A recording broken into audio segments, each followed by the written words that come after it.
أعوذ بالله من الشيطان الرجيم بسم الله الرحمن الرحيم الحمد لله رب العالمين بارئ الخلائق أجمعين والصلاة والسلام على أشرف الأنبياء والمرسلين سيدنا ونبينا وحبيب قلوبنا وطبيب نفوسنا وشفيع ذنوبنا أبي القاسم محمد اللهم صل على محمد وآل محمد ثم الصلاة والسلام على آل بيته الطيبين الطاهرين لا سيما مولانا ومولى القونين الحجة ابن الحسن صلوات الله وسلامه عليه اللهم صل على محمد وآل محمد أما بعد فقد قال الله تبارك وتعالى في كتابه وهو أصدق القائلين بسم الله الرحمن الرحيم هو الذي أرسل رسوله بالهدى ودين الحق ليظهره على الدين كله ولو كره المشركون صلوات على محمد صل على محمد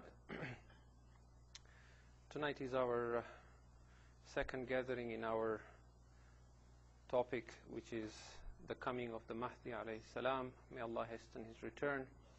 And these discussions are to mark the birth of our Imam.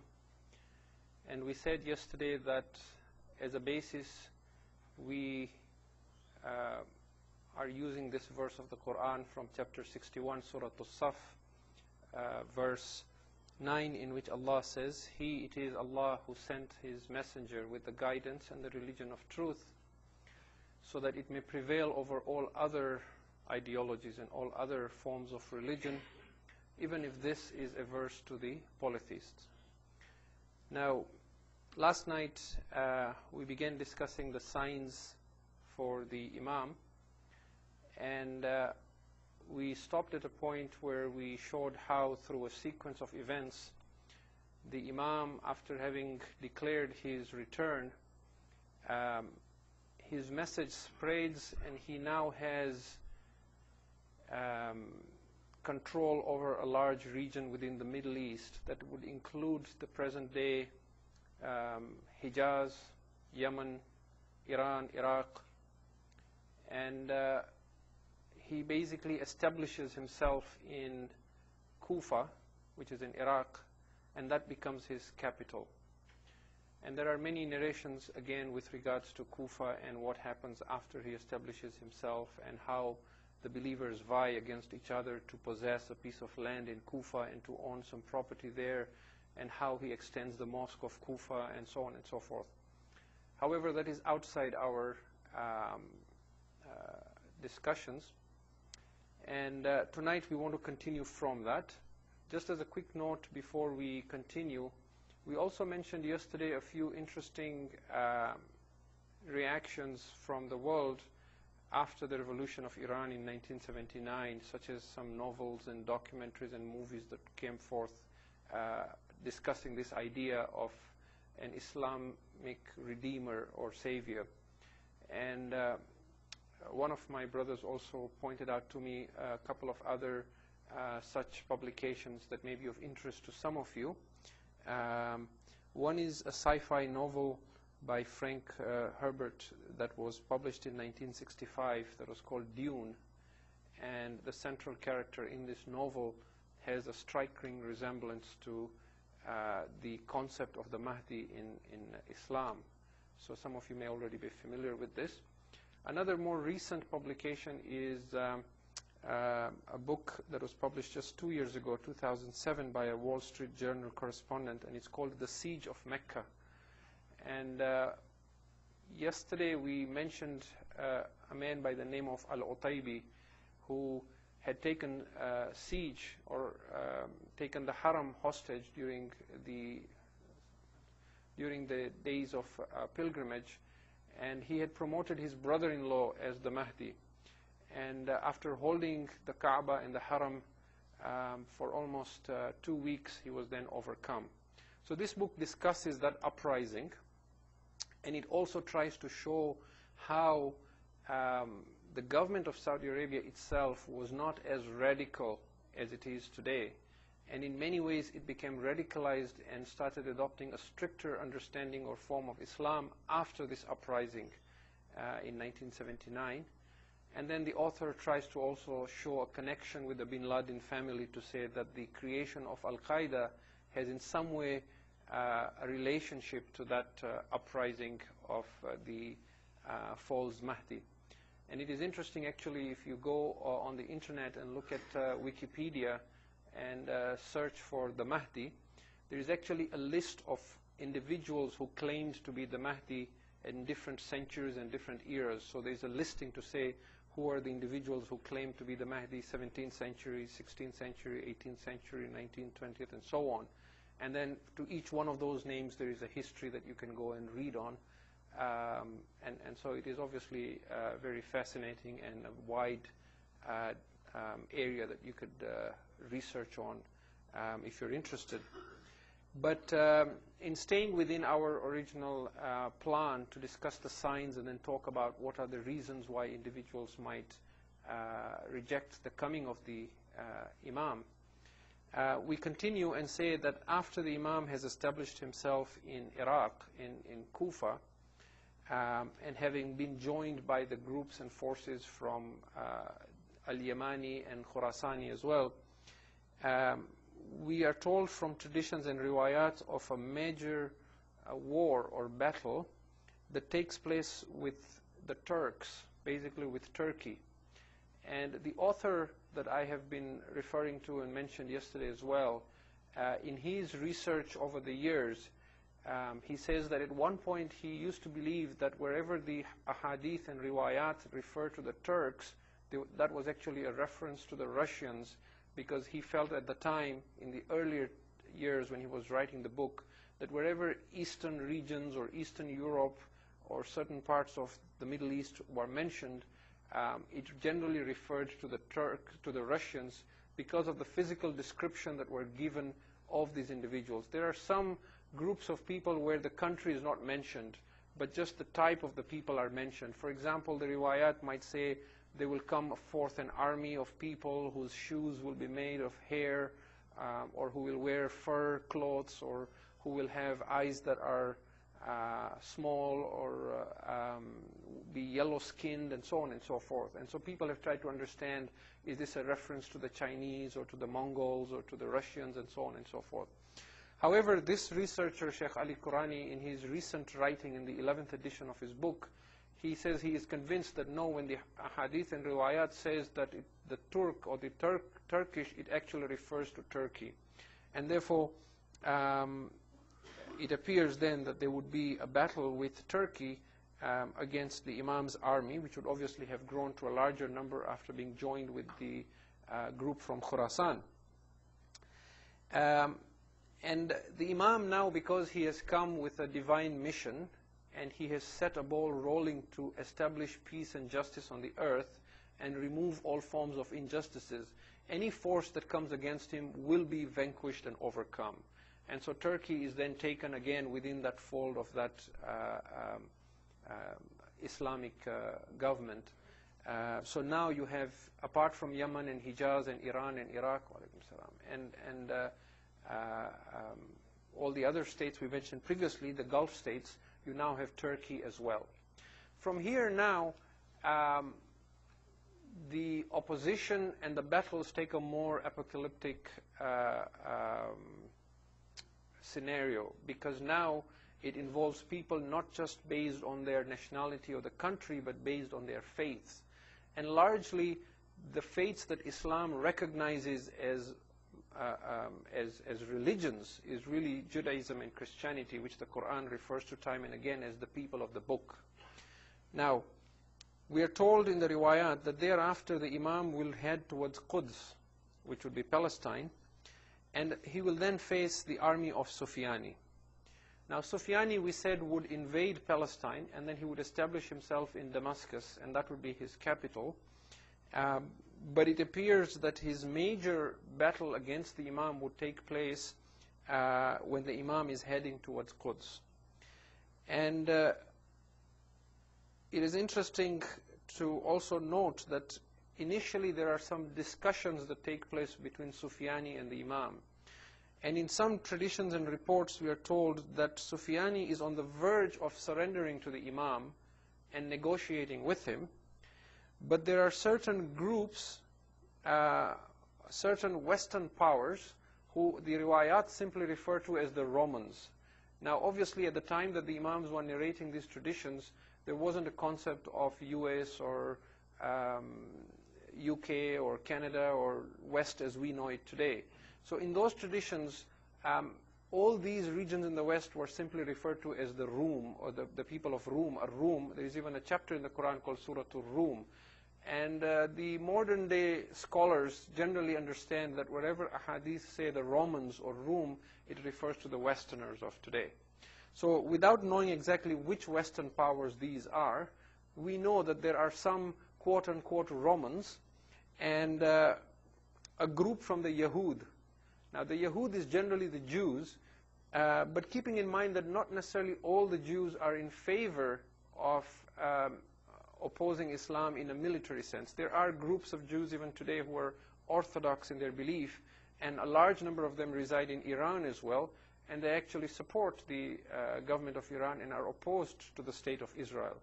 So many a times where riwayat speaks of the Jews, we may understand it to be the Zionists really. So the riwayats then say that these Jews or Zionists, along with the Western powers, will move Sufyani in a different direction. They will promise him military support and instead encourage him to fight the Imam, as a result of which there will be a major global war. The battlefield in this war, we are told, will extend from Akka. Akka is a city on the coast of occupied Palestine, or Israel if you like, from Akka to Antakya in Turkey, and from a place called Tabriya all the way to Damascus and the entire inside of Quds. So that whole region is inflamed with war. And the riwayat say that the wrath of God will descend upon these people who oppose the Imam, and they will be vanquished. And the ahadith are very, very graphic here, that we may understand in a symbolic manner. For example, there are traditions that say that even if one of them is hiding behind a rock, the rock will call out to the Muslim army or soldiers and say to them, there is an enemy hiding behind me, come and get him. So we may understand this in whatever sense we like, whether it is literal or symbolic. But the idea is to show that not any of them will be left. They will either surrender or they will be overcome. Now this global war, when it obviously ends and the enemy is defeated, it will anger those who are left in the West or amongst the quote-unquote Romans, who we are told in the riwayat now would be largely the Christians.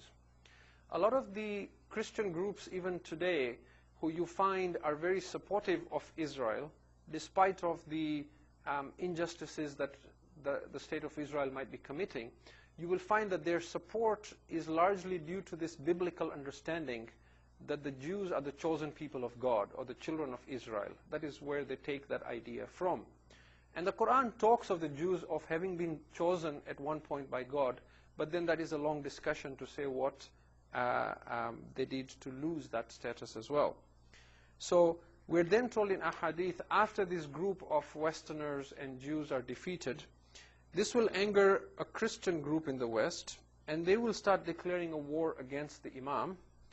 Before the Muslims get into a war with the Christians, another major sign will appear, and this will be the descent of Nabi Isa, or Jesus, peace be upon him. Now this will be a sign that the Muslims have been waiting for, and the books of ahadith are replete with this, that this is a major, major sign and a great indication and proof of the Mahdi as well, that Nabi Isa alayhi salam returns and is a great support for the Imam, because he speaks in support of the Imam, and he also becomes a mediator between the Christian groups and the Muslims. So we are told now that Jesus, peace be upon him, or Nabi Isa alayhi salam, negotiates with the Christian groups. He convinces them of his identity, and through that discussion, a 7-year treaty is then signed between the Muslims and this group of Christians. However, we are told at the end of the 7 years, and according to some narrations, within 2 years, this group from the West violates this treaty, and they raise an army against the Mahdi alayhi salam. Now, some have believed, some scholars have understood this to believe, that this violation of the treaty will be because of the fact that Nabi Isa alayhi salam himself will be propagating the idea of Islam. And there are many, many riwayat, again, that you could understand symbolically, if you like, that says that when Isa alayhi salam returns, he will break the cross and kill the swine. There's a lot of this repeating in traditions. He will break the cross and kill the swine, break the cross. And what this means is that in the early days of Islam, these were two distinguishing attributes by which the Christians were famous. The fact that Muslims did not consume pork and the Christians did. And the fact that Christians believed that Jesus was crucified. So in saying that he will break the cross and kill the swine, the idea is to show that he will basically refute this and prove to the Christians that this that they have believed was not true. That he was never claimed to be the Son of God, that he was never crucified, and that he never permitted them to eat from the flesh of the swine or pork. And the ulama who have researched this have said that perhaps because of his preaching and the large number of Christians who will change their faith and come into the fold of Islam, understanding Islam and Deen as that one true monotheistic religion that was the original Islam that Adam and Nuh and Ibrahim and all the other Anbiya alayhimus salam had preached, they will come into the fold of that one religion that the Mahdi alayhi salam establishes as the religion of Allah, the Deen al-Haq liyudhhirahu ala ad-Deen kulli. And because of this preaching, those who are obviously not happy about that large conversion and the way things are turning, they will raise an army against the Imam, and that army will also be a huge army in itself. In one tradition we are told they will raise 80 flags. Each flag will, or each standard will have an army of 12,000. When you do the math of 80 times 12,000, you're close to 1 million. And so there's an army of about 1 million that now stands in opposition to the Imam.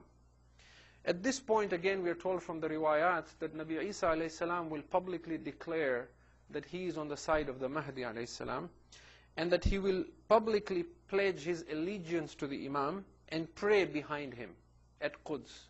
And so we have these riwayat both in the books of the Shia and the Sunni, where the Prophet sallallahu alayhi wa sallam, Allahumma salli ala Muhammad wa ala Muhammad, where he said to the Muslims, what will your condition be when your Imam is amongst you and Isa alayhi salam prays behind your Imam? In other words, he is a follower of your Imam. He is the ma'moom to your Imam. And a massive war will then commence.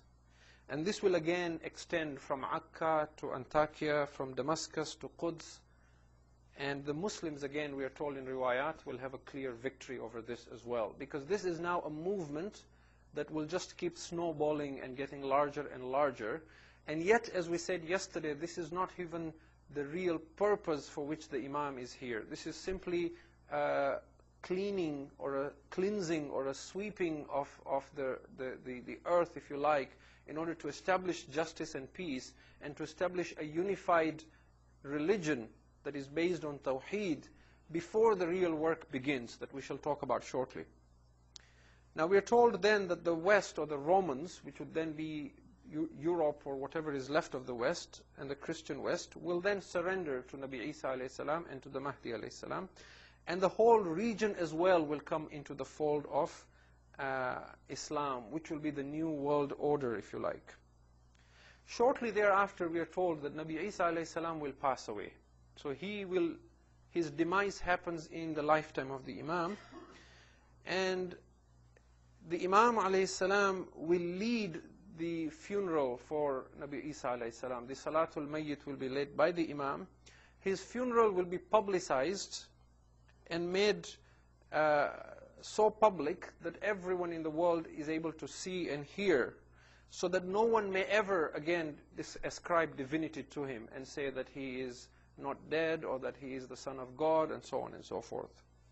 And then there are details to his funeral as well, such as, for example, his shroud will be from a cloth that was stitched by his own mother Siddiqat Maryam alayha salam, and that he will be buried in Quds next to his mother, or he will be buried in Medina next to the Messenger of Allah, peace be on him, and his family. Now, once the world is then filled with this justice and peace, and the prophecy of Rasulullah sallallahu alaihi wasallam then takes pass, in which he says that the world will not come to an end until a man comes forth from my descendants, whose name shall be my name. يَمْلَأُ الْأَرْضَ قِسْطًا وَعَدْلًا كَمَا مُلِئَتْ ظُلْمًا وَجَوْرًا. He will fill the earth with peace and equity as it had been filled with injustices and oppression. This prophecy then comes to pass. And the whole planet is now based on one religion, one monotheistic understanding of worshipping only one God, ascribing no partner to him, with justice. And then this ayat of Quran that we have been reciting, هُوَ الَّذِي أَرْسَلَ رَسُولَهُ بِالْهُدَى وَدِينِ الْحَقِّ. He it is who sent his messenger with guidance and the religion of truth. لِيُظْهِرَهُ عَلَى الدِّينِ كُلِّهِ. That is also fulfilled. It prevails over all other forms of religions that have different forms of polytheism. وَلَوْ كَرِهَ الْمُشْرِكُونَ. Even if the polytheists are averse to this. In other words, there is no room for anyone to believe in anything else then. Now, it is only after this that the real work of the Imam begins. And this is where it is most important that we position ourselves mentally and understand that what is it that the Imam has come to do. Because if it was simply a question of fighting battles and overcoming the enemy and establishing a government, and then after the Imam is gone, for example, everything goes back to how it was before, then it really hasn't achieved much. It is just a fleeting and a few years of peace.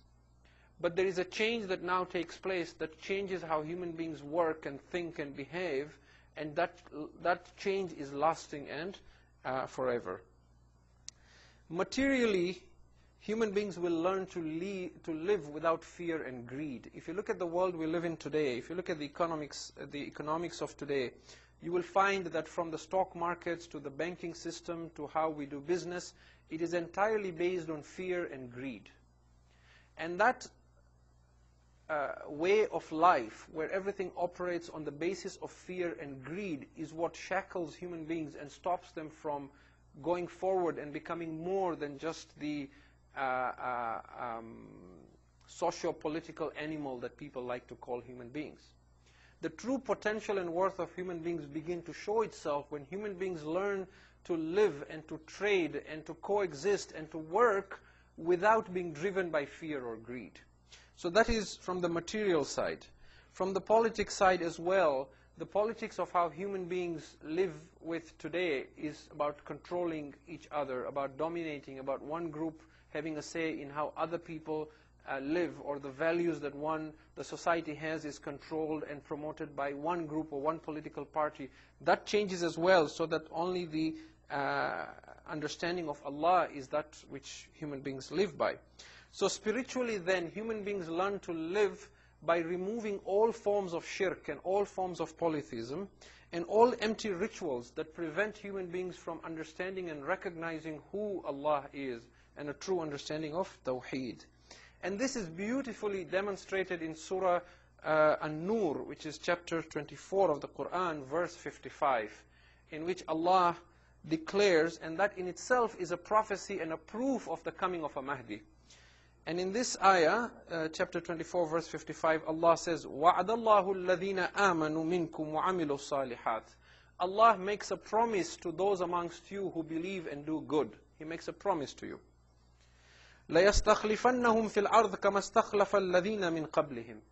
He shall make you the rulers of the earth as He made those before you. وَلَيُمَكِّنَنَّ لَهُمْ دِينَهُمُ الَّذِي ارْتَضَى لَهُمْ. And that He will establish for them the religion that He has chosen for them and that He is pleased with. وَلَيُبَدِّلَنَّهُمْ مِنْ بَعْدِ خَوْفِهِمْ أَمْنًا. And that He shall change for them after a state of fear, they shall know a state of tranquility and peace. يَعْبُدُونَنِي لَا يُشْرِكُونَ بِي شَيْئًا. They shall worship me and me alone and not associate anyone with me. And the ayat then makes a conclusion. So this is a profound ayat where Allah says, I promise that I shall do this, and this will only happen obviously when such a personality is present to make that change happen. And it doesn't happen by forcing people to worship Allah or to accept Islam, but it happens by broadening their understanding and showing them what is it that stops them from growing and what is the real message that all the Anbiya and Mursaleen and Aimma came and stood for. We are told in Ahadith that if you can think of every form of knowledge that human beings could possess as the letters of the alphabet, which are 27 in Arabic, then all the knowledge that human beings would have accumulated from the time of Adam alayhi salam until the coming of the Mahdi is the equivalent of 2 letters. So all the technology we know today, all the advancements that we have made in science, in the medical field, in space travel, in all the different technologies that we know today, it will not exceed 2 letters in comparison to 27 as far as human beings will progress. Keeping in mind that also the sciences that human beings have had at different stages was also promoted by the Anbiya. Human beings always came to a stage where they were not able to move forward unless the Anbiya pushed them forward and took them to the next level. For example, when Adam alayhi salam came to the earth, we know from the Quran that he was covering himself with the leaves of trees. It was Nabi Idris alayhi salam who invented the cloth and taught human beings how to stitch cloth. It was Nabi Idris alayhi salam who taught human beings how to write. And that took a huge advancement to human beings. By being able to write and preserve their history and knowledge, they were able to pass this from generation to generation. Then human beings came to their own land and they reached the coast of their land and they were not able to discover new land.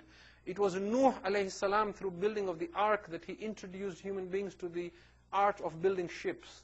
So shipbuilding then took human beings to new levels of sciences and advancements.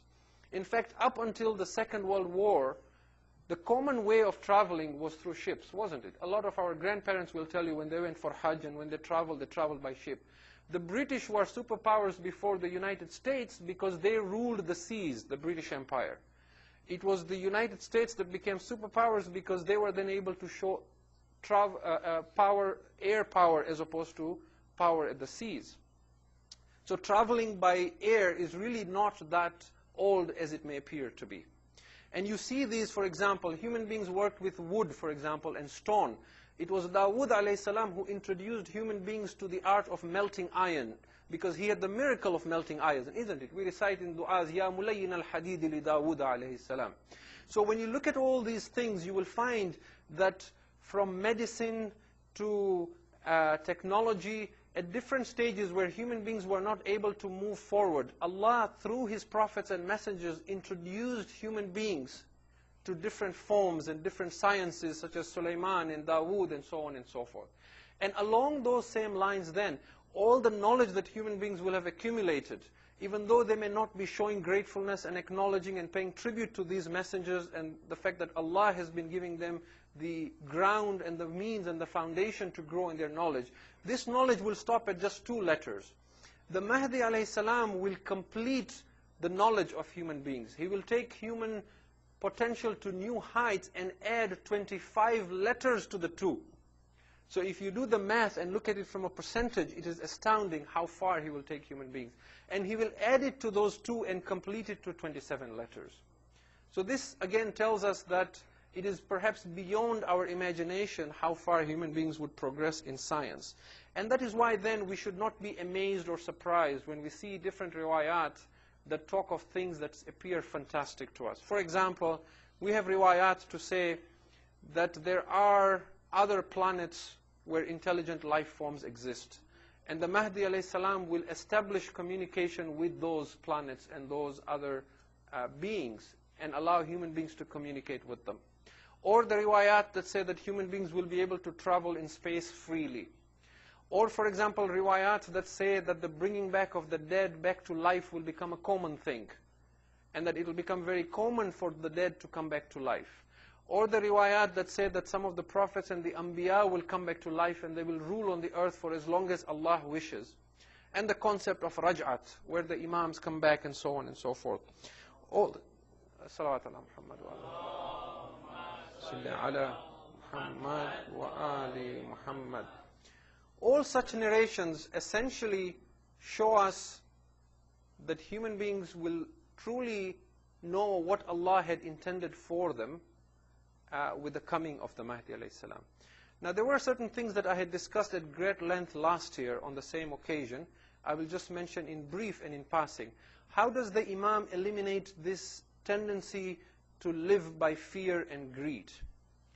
And in mentioning this again in passing, because it was discussed in detail last year, one of the things that is commonly shown in a hadith is that the Imam will bring forth the treasures from the earth. And he will give people so much that they will not have room to store all that treasures. He will announce to people and say, come and take as much as you want. So the world we live in today is we constantly seek more for ourselves. If we can get something after what we need, we collect more and we hoard, thinking we might need it in the future. So we're driven by greed. Supposing there was so much of what we need, so that there was no room to keep that, then at some point that thing would lose value, isn't it? If money is important to me, I could collect as much as I can take, but at some point if it just becomes a meaningless number, then there's no point in me asking for it. Or if it was in form of gold coins, and I could take so much that at some point I cannot store that gold in my house, and the streets are littered with it, then it would lose its value. So the Imam would take human beings to this point where after having, initially human beings will react as they naturally do, and they will come forth and take as much as they can. But when they realize that the wealth is not going anywhere, and there is so much of it that people don't know what to do with it, then they will stop acting on greed and in fear. There will be no need for that anymore. Now the question that will arise after that is that what then would be the reason for human beings to earn a living, for example? Because today when we go and earn a living, we do so out of a need. And the examples we gave last year is to say, for example, if my job is to work at a gas station, for example, I get up early morning and work there because I need to earn a living to support my family. If someone's job is to collect the waste or the garbage, he does so because he needs to support his family. So we all get up early in the morning, we do this, we do that, we strive to earn a living. Supposing there was so much wealth that nobody knew what to do with it, then why would anybody go to work? Which means then that human beings would have to change how they think. They would have to come to a point where they learn how to go and work and serve humanity out of the love of Allah subhanahu wa ta'ala. Human beings would have to learn to go and work and have a system continuing in place so that you do something to support me, I do something to support you, in order to keep society functioning only out of the love of Allah and the creation and humanity, not because I want something or I need something. And then there are many ahadith to talk about how life would then function along those lines, and how the Imam would eliminate the common things that prevent human beings from progressing, like illnesses and other forms of social ills. There is also a discussion about another important sign in the books of ahadith, and that is the sign of Dajjal. Now, with the discussion on Dajjal, it is very difficult to pinpoint when exactly this creature or person appears. If you compare this with Christian eschatology, you will find a striking resemblance with the concept of the Antichrist. Dajjal literally means one who deceives people. And in many books of ahadith, he is called Masih ad-Dajjal. Masih being the Messiah, as in the Christ. So he is the deceiving Christ, if you like.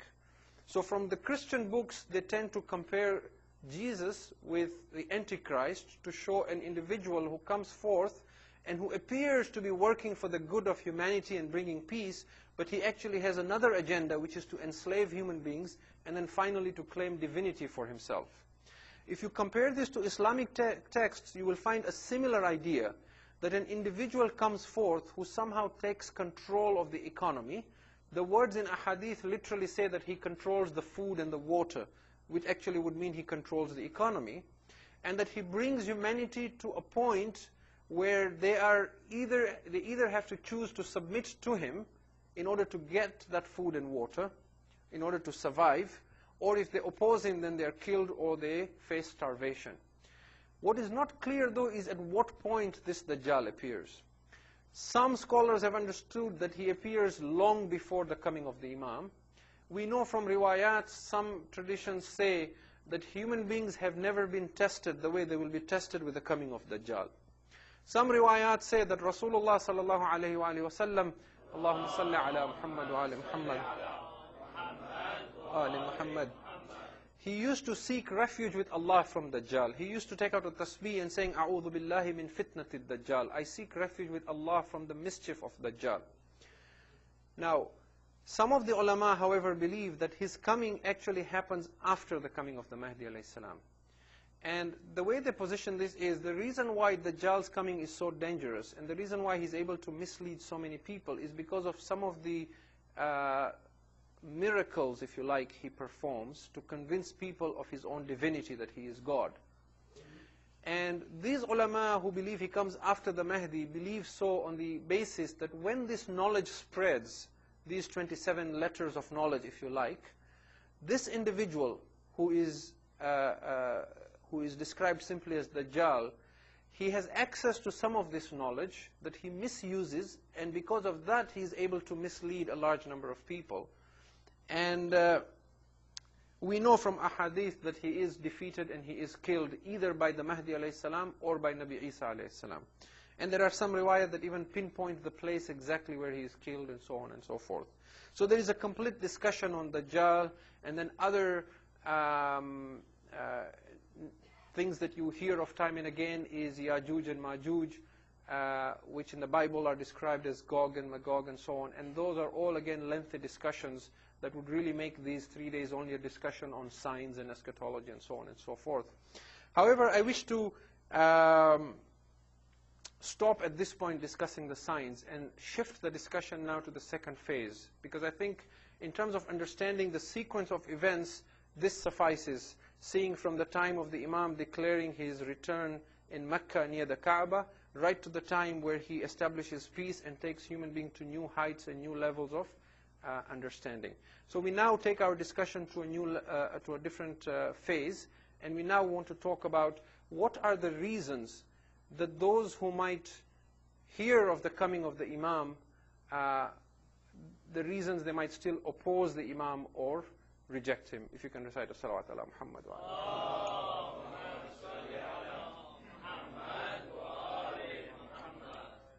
Now the reasons are many, obviously, and I'm sure you can think of others yourself, but I have some 7 reasons that we may not complete tonight, and we will discuss the rest tomorrow, whatever we don't finish. But these are more just to get us thinking along those lines. And there is also a reason why I thought it appropriate to discuss the reasons why people would reject him rather than to discuss the qualities for which people would accept him. Because a lot of times the truth cannot be described or understood in words. Truth can be realized, it cannot be spoken of. Each individual must find the truth himself, must discover and journey and realize those truths themselves. Otherwise, those who are enlightened who came before us would simply write it in words, we would read them and become enlightened. You see that right from the basis on which Islam tries to explain the most fundamental concept, which is God. It does not tell you who God is. It asks you to, when you wish to be a Muslim, all you do is you remove all others besides God. You start by saying, La ilaha, there is no other God, illallah. But to know Allah is not something that can be explained to you.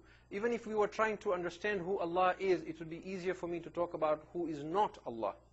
So along those lines then, we're talking about what are the reasons for which people would reject the Imam, and hopefully through that we would understand the opposite, which is the reasons for which we might accept him. One of the reasons would be that initially when the Imam makes his appearance and announces his coming back, people will come towards him seeking relief without realizing that this relief will not be immediate. There are sacrifices to be made, and there is suffering that must be experienced, and there is suffering involved before that peace and tranquility is established. In other words, the Imam doesn't come and then just, as I said yesterday, just wave a magic wand and everything is fine. The Imam comes to lead people, but the people must fight and struggle and strive and sacrifice to establish that with his guidance. If we try and draw a parallel of this to the previous Muslims in the early days of Islam, a very good example would be the Battle of Uhud.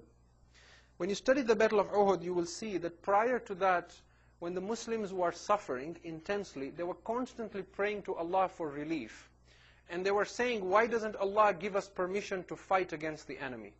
For 12 years, the Messenger of Allah preached in Mecca, and the Muslims were persecuted. And they kept praying to Allah, oh Allah, give us permission to fight back. Give us permission to defend ourselves. Give us permission to fight in your way and achieve martyrdom. And they were not given this permission.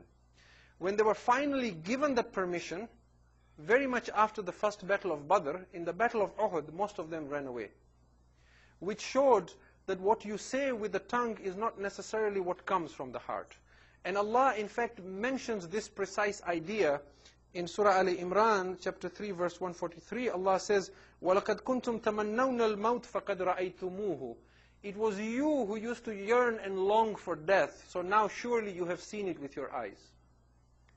And that is the state that we find ourselves today, isn't it? We all pray, Allahumma ajjil farajahu, Allahumma ajjil farajahu. Oh Allah, hasten his reappearance. Oh Allah, human beings are suffering. Look at our brothers in Palestine. Look at our brothers here and there. When shall we get relief? Why doesn't the Imam return? We wish we could attain martyrdom and shahadat and so on. The point is, when it happens, the reaction might be different. And Allah says in Surah Al-Imran in verse 167, that when the people who then had been praying for martyrdom, some of them who were hypocrites, when they were told, come now and fight in the way of God, they said, if we knew there was fighting, we would not have become Muslims. This is verse 167. You can go read it for yourself, chapter 3. If we knew there was fighting, we would not have become Muslims. Now Allah responds to that.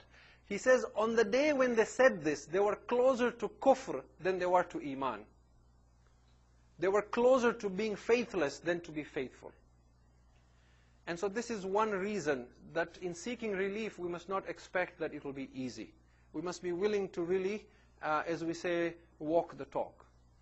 The other reason that human beings might not accept the Imam or join him when they should, is that by the time he returns, they will have seen so much strife and war and turmoil that many of them will become fed up with the whole idea of striving anymore or fighting or going to war, even if it is for the sake of God. In fact, many will have reached a point where they will be seeking relief through death. They will be praying to Allah for death rather than wanting to go and fight anymore. And they will not realize that this is different. Now, just to give you a very quick idea of some of the things that happened before the Imam comes, even though we've talked about the signs.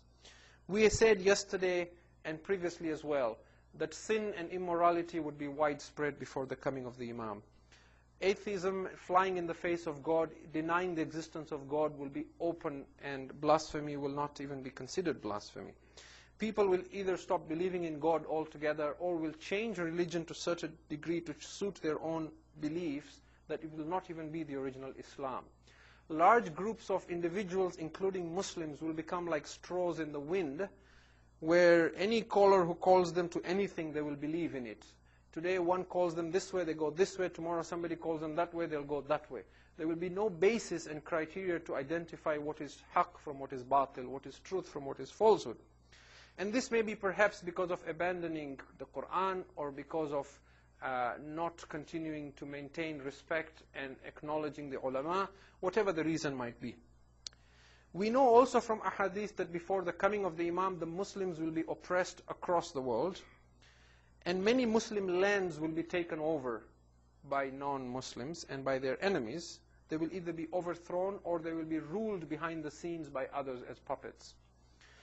In particular, the ahadith mention Palestine, and they talk of the fitna of Philistine, which is very interesting because these riwayats are 1200 and 1400 years old. But there is a repeated mention of Palestine as being under constant strife and being taken by the enemies of Islam. So the fitna of Philistine is mentioned again and again in riwayats. And the fact that Muslims will not only be killed by their enemies, but they will kill themselves, each other as well. There will be wars between the Turks and the Romans. There will be wars that will cover the Muslim nations. The Arabs will fight one another. One of the signs we mentioned last year as well was that in one riwayat it says that before the coming of the Mahdi, 2/3 of the human population will be wiped out. Now granted, this is not one of those definite signs like the voice that is heard in the heavens and the killing of Nafsul Zakiyah and the landslide at Baida and the Khurasani and Yamani and Sufyani. It isn't listed with those definite signs, but it is mentioned quite a bit in the books. So whether it happens like that or does not happen for any other reason, we don't know. But it is described very graphically by Imam Jaffer al-Sadiq salawatullahi wa salamu alayhi. Allahumma salli ala Muhammad wa ali Muhammad. Ali Muhammad. He says there will be a white death and a red death. The white death will kill 1/3 of the human population. The red death will kill 1/3 of the human population. When he was asked what this is, he said the white death will be death through hunger and drought and plague and disease and so on and so forth, through epidemics and pandemics and so on. The red death will be, so the white death in part will also be through natural disasters. And the red death will be through war and through fighting and through killing and through murder, the red symbolizing blood. And by the time nations have fought nations, there will be no superpower because everybody will be so weak. And in part, that war might also bring about disease. And this is a significant number of the human population. I mean, today when you talk of bird flu and mad cow and swine flu, even those who talk of pandemics, they're talking of millions dying or hundreds of millions dying. They're not talking of billions dying. We're talking, if this were to happen today, that in a population of 6-7 billion, we're talking of 2 billion people dying of disease or drought or hunger or natural disasters, and another 2 billion dying of war. So this would have to be war that is on a global scale, catastrophic, like a 3rd or a 4th world war. And so, keeping all this in mind, this is a reason why people might reject the Imam, being fed up and because life will not necessarily be the way we see it today when the Imam comes. We may not even have jobs to be going to. We might all be in regions that are torn by war or disease or in curfews, for example. In one riwayat from Imam Muhammad al-Baqir, salawatullahi wa salamu alayhi, Allahumma salli ala Muhammad wa ali Muhammad. Muhammad. He says, the one who will rise will not rise except in a condition of severe fearfulness and turmoil and mischief and afflictions that will cover human beings. Before that, there will be pestilence, and there will be disease, and there will be droughts, and the Arabs will fight amongst themselves, and people will disagree and fight amongst themselves constantly. Their condition will change until people will pray for death to Allah day and night.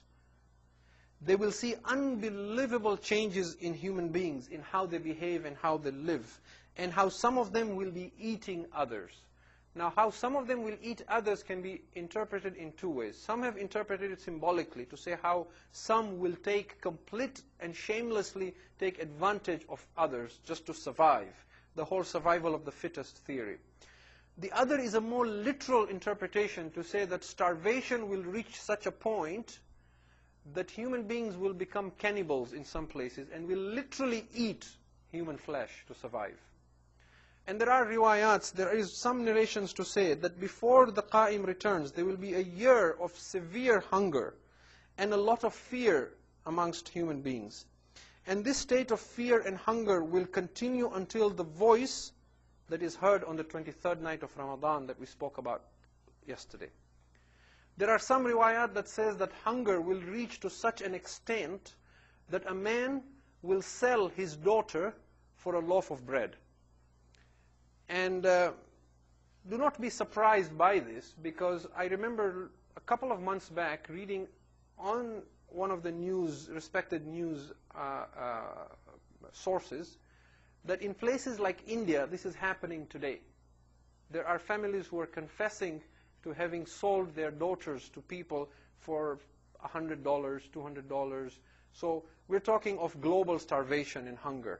And this is just before the coming of the Imam. So this is a second major reason that mentally we need to really change how we think the world will be. It won't necessarily be the way we see it today. Our lives might change, our values might change. We may not behave as human beings, as civil human beings.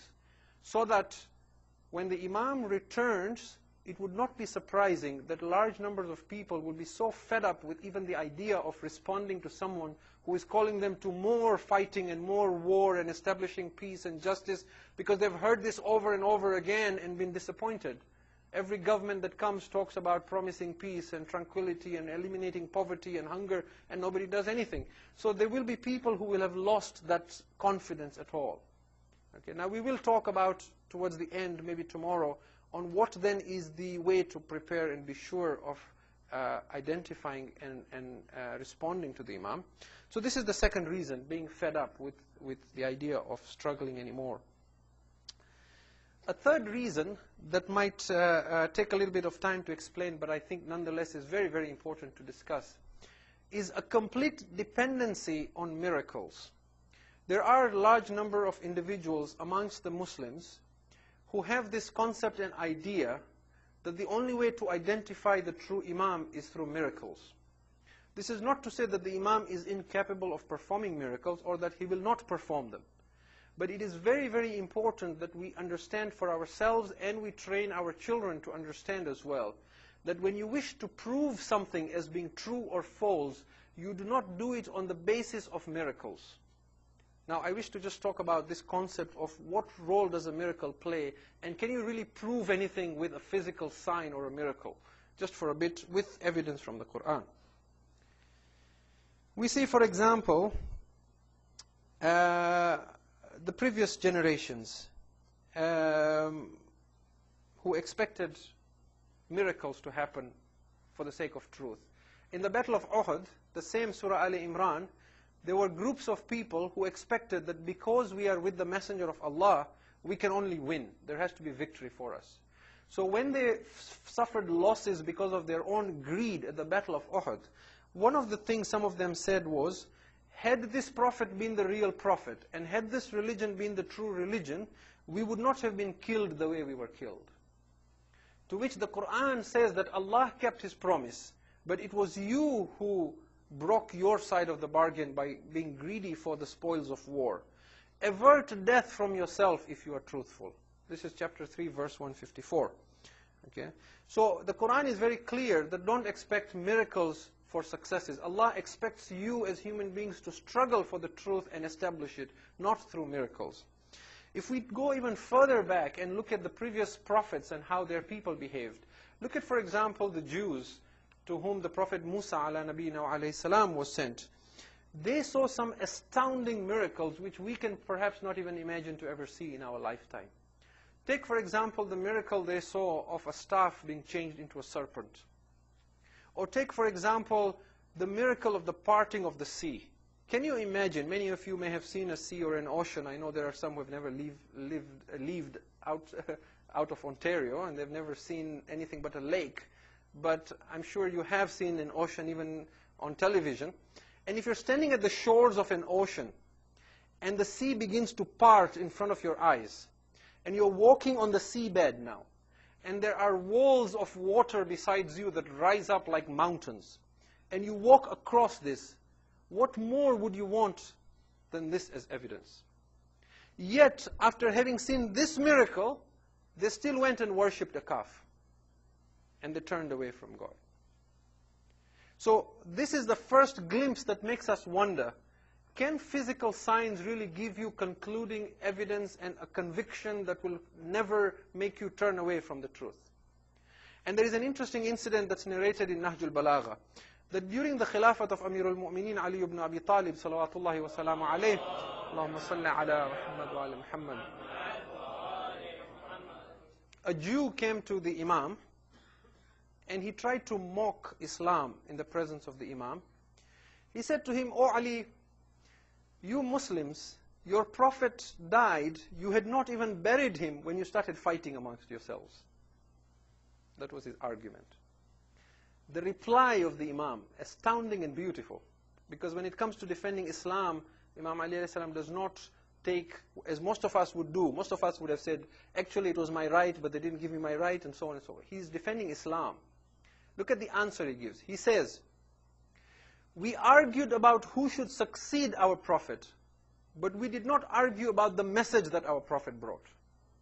Whereas you Jews The mud in your sandals after walking across the ocean had not even dried when you said to your Prophet, make for us a God to worship like these idol worshippers have a God. And this is in the Quran where Allah says in Surah Al-A'raf chapter 7 verse 138, قَالُوا يَا مُوسَى اجْعَلْ لَنَا إِلَهًا كَمَا لَهُمْ آلِهَةً. As soon as they crossed the sea, they saw a group of people worshipping an idol. They said, "O Moses, make for us an idol so that we too may worship it like they worship." And he said to them, "Surely you are an ignorant people."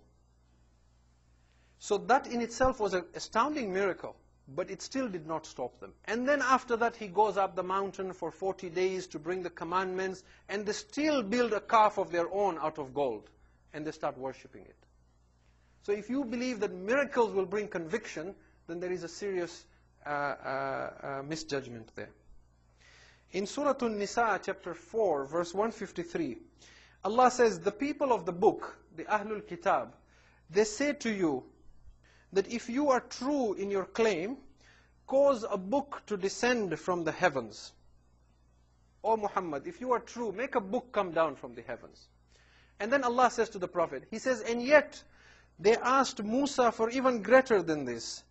They said to Musa, show us Allah so that we may see Him with our naked eyes. أَرِنَا اللَّهَ جَهْرَةً ثُمَّ اتَّخَذُوا الْعِجْلَ مِنْ بَعْدِ مَا جَاءَتْهُمُ الْبَيِّنَةِ. And then they took to worshipping a calf after they had seen clear signs. So despite all that signs, He took them up the mountain. They said, we want to see Allah. They were told, look at this mountain. If it stands in its place, you will see me. The mountain shatters. They faint. They die. They're brought back to life. They still go and worship a calf. So you're talking of physical signs and miracles. Then Musa alayhi salam brings them to the promised land before they wander the desert for 40 years. He tells them, in this land there are an oppressive people that you must go and fight. They look inside, they see that these people are very big. Inna fiha qawman jabbarin. So they say to Musa, we are not going to fight. Now they say to him, O Musa, go you and your Lord and fight them. We are sitting here. Come when you are done, we will go. The Quran. Surah Al-Ma'idah, chapter 5, verse 24.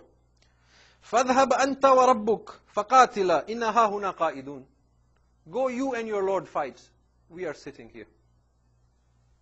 And you can relate to that it is easy for everyone to say, oh Allah, send us the Mahdi, oh Allah, send us the Mahdi. But when he comes, there will be people who will say, let's walk slowly behind. There are all these strong young men who can fight. Let them do the work and then we'll catch up.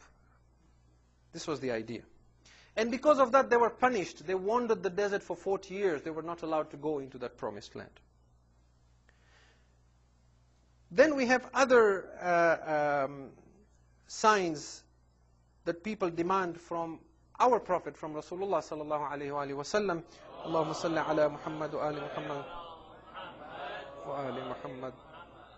If you look at Surah Bani Israel, which is chapter 17, from verse 90 to 95, it is very, very interesting because you see that the Quraysh, they challenged the Prophet to say, if you want us to believe in you, we want certain signs from you. Now they are thinking with their little minds as desert people to whom water is precious and so on. So if you read these verses, in the interest of time, I will not actually go through the verses in detail. But they challenge the Prophet and say things to him like, if you are a real prophet, then cause a river to flow right here in front of us. Or if you are a real prophet, then make an orchard to appear of date palms and grapes, and there should be a river running between it. And then they let their imagination fly. And then they say, oh wait, this is a better one. Okay? If you are a real prophet, then we want to see you ascending towards the heavens. And if you ascend, we will not believe in you. When you come down, you must bring a book with you in your hands that we can read. نَقْرَؤُهُ. Never mind the fact that they couldn't read. But bring a book down with you that we can read. Or they said to him, make for us a house that is made of pure gold, then we will believe in you. Or cause some fragments of the heavens to break and we should see the sky falling down in little pieces from the sky, then we will believe in you.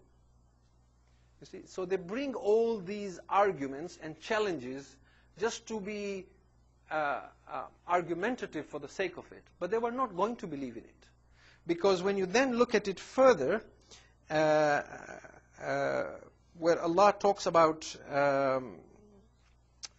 this response to this, He says, we showed people signs like these and greater than these in the past, but they denied them. And in the same surah, Bani Israel, chapter 17, in verse 59, Allah says, وَمَا مَنَعَنَا أَن نُرْسِلَ بِالْآيَاتِ إِلَّا أَن كَذَّبَ بِهَا الْأَوَّلُونَ. And nothing stops us from bringing all the signs that they want, except for obviously the ridiculous ones like bring Allah down and we should look at Him, and the angels and we should look at them and so on, because Allah is not in a fixed location to be brought down and looked at. But He says we could have brought all the signs that they want. Nothing prevents us, except that when we did this in the past generations, they denied them. وَآتَيْنَا ثَمُودَ نَاقَةً مُبْصِرَةً فَظَلَمُوا بِهَا. We brought to the people of Thamud a camel. It was brought from a carving on a cave, and it was brought to life. A real camel came out of the wall to them. And yet they slaughtered and hamstrung the camel and killed it. وَمَا نُرْسِلُ بِالْآيَاتِ إِلَّا تَخْوِيفًا. We do not send miracles and signs except as a deterrent to people. So that then tells us that miracles have a certain purpose in Allah's eyes. The idea of a miracle is not to provide proof, if I can put it that way, but to provide added proof. Meaning that the miracle only shows you that this prophet or this messenger or this imam has a special position with Allah, such that when he asks Allah for something, his prayer is not refused. But it does not in itself give you a conviction that will not leave you or eliminate hypocrisy from the heart. It is also used as a deterrent, as the Quran says, so that those who are evil are held back, because they realize that if this person prays for something, it will affect us. Such as Fir'aun, for example, when the Prophet Musa a.s. prays for pestilence, for locusts, and for the firstborn in all the Egyptian family to die, all these things happen. So it serves as a deterrent to them. But in itself, it is not meant to bring human beings to prove. Why? Because Allah does not want human beings to be convinced of the truth only by miracles and signs. There is no greatness in that. Greatness lies in attaining conviction through purifying oneself, through realization, through the intellect, through understanding, rather than just miracles, where one may then argue, well, I was hypnotized, or well, there was a scientific explanation to this, or well, I don't know if it really happened, or well, it happened 1,000 years ago, I want to see that for myself. And that is why we argue that the greatest miracle is the Quran. Even though the Messenger of Allah performed many other miracles. A lot of times you will find, if you look at the internet as well, you will see Christians will argue on this basis. They will say, oh, Jesus was better than Muhammad because Jesus could bring the dead back to life, He could heal the lepers, He could give the blind sight, He could do this, He could do that. What could your prophet do? Right? And then we argue back and say, well, He split the moon, and when He holds pebbles in His hands, they would do tasbih, and a tree moved from its place. And now these were true. The Prophet did do those. But that is not the line of argument. Because when Jesus Himself came and He performed these miracles, the people denied Him.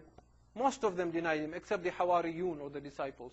He took clay and built a bird out of that and fashioned it. And with the permission of Allah, He would breathe life into it, and it would fly and become a living creature. They would still deny it and say, this is magic. So He had to perform miracles to involve them in the miracle. He said to them, I will tell you what you have in your homes and what you store, and I will tell you what you will eat tomorrow, so that they can see that they also are a part of that miracle, and it isn't magic or tricks being played on their eyes. So this in itself is not proof. And what I wish to do tonight, inshallah, just to sort of wrap up on this third reason as to why people would reject the Imam, that total reliance on just physical signs and miracles, is to say that if miracles are shown to a heart that is impure, instead of adding conviction to it, it will actually add opposition to the truth. There is a verse of the Quran where Allah says, فِي قُلُوبِهِمْ مَرَضٌ فَزَادَهُمُ اللَّهُ مَرَضًا. In their hearts is a disease, and Allah increases the disease in their hearts. Now, how does Allah increase disease in the heart of someone? It goes against the idea of a God who is just and kind and loving, who wishes well for His creation and wishes to guide them, isn't it? Allah wishes to guide human beings. Why would He put disease? Somebody has disease in his heart, Allah should help it come out. He shouldn't be adding disease to it. He says, in their heart is a disease. Allah increases disease in their heart. Now, if you look at this verse and study it, and look at what the Mufassirin have to say about it, they say that the disease that is increased in their hearts by Allah is by being shown more signs. Their hearts are impure. So Allah shows them sign after sign after sign, miracle after miracle after miracle, proof after proof after proof. That is how disease increases in their hearts. The more they are shown, the more opposed they become to the truth. And this is the meaning of فَزَادَهُمُ اللَّهُ مَرَضًا. And that is why, again, in many verses of the Quran, Allah also says this, that they say, why does not Allah send an angel down from the heavens? In that Surah Bani Israel, after you go to verse 90 to 95, if you go a little further, there is a verse where Allah says that nothing has stopped people from accepting the truth in the past, except that they have said, أَبَعَثَ اللَّهُ بَشَرًا رَسُولًا. Does Allah send an ordinary human being as a messenger? This idea that somebody who looks like us in flesh and blood could be a messenger from God sounded very, very unbelievable to people. And this is the root cause, Allah says, that they would deny the truth. Now Allah says in one verse of the Quran that they say, why does not Allah send angels down? He says, if angels were living on the earth, we would have sent angels as messengers. But human beings live on the earth, so Allah sends human beings. And that was why yesterday as well, when we talked about the signs of the Imams, we repeatedly said that we want to see the ordinariness and the humanness in the events that take place in the coming of the Mahdi, and the establishment of a world Islamic utopia, if you like, where there is peace and tranquility, where human beings progress to new heights and to new growths of understanding. This happens through sacrifices, through the normal processes of cause and effect that we know today. Through our participation, through our sacrifices, through our sincerity, through our willingness to surrender and to accept the truth. Not through miracles and through signs, because there is no greatness in that. So, to summarize then, we have mentioned 3 signs. We have said that one of the reasons people would reject the Imam is that their initial reaction would be to seek relief without realizing there is sacrifices to be made. And once they realize there is sacrifices, they would turn against the Imam. The second would be not wanting to participate because of being fed up with the conditions of the time by the time the Imam returns. And the third is this complete dependency on miracles only, and expecting that the Imam is proven to be the Imam only by showing us miracles. There are signs that the Imam does show, but we shall talk of the other signs inshallah tomorrow and complete this subject. Walhamdulillahi Rabbil Alameen. Wa sallallahu ala Sayyidina Muhammad wa ala ali baytihi tayyibin at-tahirin. Allahumma salli ala Muhammad wa ali Muhammad. We pray to Allah subhanahu wa ta'ala to hasten the appearance of our Imam. We pray to Allah subhanahu wa ta'ala to increase us in our understanding of our Imam. We pray to Allah subhanahu wa ta'ala to help us prepare for him, not just physically, but also spiritually, so that inshallah when he returns we are not of those who reject him. We pray to Allah subhanahu wa ta'ala bihaqqi Muhammad wa ali Muhammad, and for the sake of our Imam on these auspicious nights, that Allah should give health and shifa to those who are ill, and he should grant maghfirah to those who have passed away. Rabbana taqabbal minna innaka antas samiul alim. Salawat ala Muhammad.